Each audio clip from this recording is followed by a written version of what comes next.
Araw ng Friday ngayon at off ng konyang namang yan. So, nakalabas ng bahay ang mga yan. Actually, kaya naman ako lumabas dyan kasi excited na akong kunin yung padala sa akin. So, ayan, nasa Diamond Hill Station ako dyan. Nag-aabang ako ng bus papuntang Castelio. Kaya pila muna ang mga yan sa terminal. Actually, ang sasakyan ko dyan ng 82X, medyo matagal siya dumating. Kaya pumila muna ako. And finally, nakasakay na nga rin ang mga yan. Tapos maya-maya pa, eto na yung bumaba na nga ang mangyan dito sa lugar ni Tito Tots. Hello, Tito Tots. Siya yung mabait na pinagpadalhan ng aking mga padala. So, ito, dito yung bus stop. Dyan lang din yung kanila papasok. Actually, ng time na yan ay may binili muna si Tito Tots.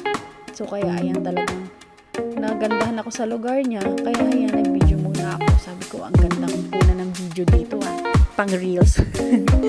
Actually, ang ganda. Sobrang nagagandahan talaga ako. Tapos sakto, napakaganda rin ng weather. Ayan. Yan yung makikitang view dyan sa kanila. Sa Castelio yan. Castelio, as in, hindi Castillo, Castelio. So, ayan dyan. Habang naghihintay, video-video lang. Tapos, ayan, maya-maya dumating na si Tito Tots. Binigyan niya na sa akin yung mga dala-dalahan. Thank you, Tito Tots ulit. Tapos umuwi na ang mangyan. Excited na kasi buksan yung mga padala. Excited na i-unpack. Sabik na akong makatikim yung mga padala na yan. Ayan. So, dito sa bus. Ganyan nga pala dito sa bus. Makikita mo kung nasaan ka ng istasyon. Nasa ang bus stop na ikaw. I mean, kung saan na yung susunod na bus stop. So, ayan. Actually, padalawang sakay ko ng bus. Diyan. Ano ba ang gulo ko? Hindi ko na uulitin to. Ayan na nga, excited na nga mag-unpack ang mga yan. Kaya dali-dali nang binuksan yung mga daladalahan. Ang hirap ng voice over pag ganito, naghahabol ka rin. So, ayan. Excited na magbukas. In-unpack ko talaga agad yan. Yung mga tuyo. Tapos, basta lahat ng padala sa akin. Super natutuwa ako. Thank you, Toy, sa padala sa akin. Saka, sa mga gamot, lahat ng padala mo. Ayan na nga. Napakasarap ng padala. Meron tayong dilis, kalamyas. Yung dilis sa akin, igisa ko lang yan. Sa kamatis at sibuyas, okay na.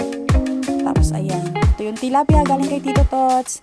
Dalagang bukid. Tapos ayan, may tamban. Tamban na tiniyo, manamsi. Kaya ano bang tawag nyo dyan? Basta tunso yata yung iba. Napakasarap. Ayan na nga yung banana chips. Tapos, meron din ako dyan snow beer. Sinabi ko talaga sa kanya na padala ako kasi medyo inuubo-ubo ko nung nakaraan. Tapos, eto, talaga kita pa yung presyo. Fika cent, katingko, o diba? Ganyan pag tumatanda na, puro gamot na yung padala sa'yo. Ayan, lahat kompleto. Tapos, eto, may padala rin nga palang saging sa akin si Tito Tots sa ba.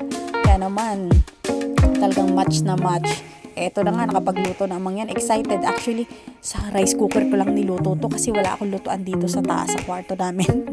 Yun lang. Maraming salamat.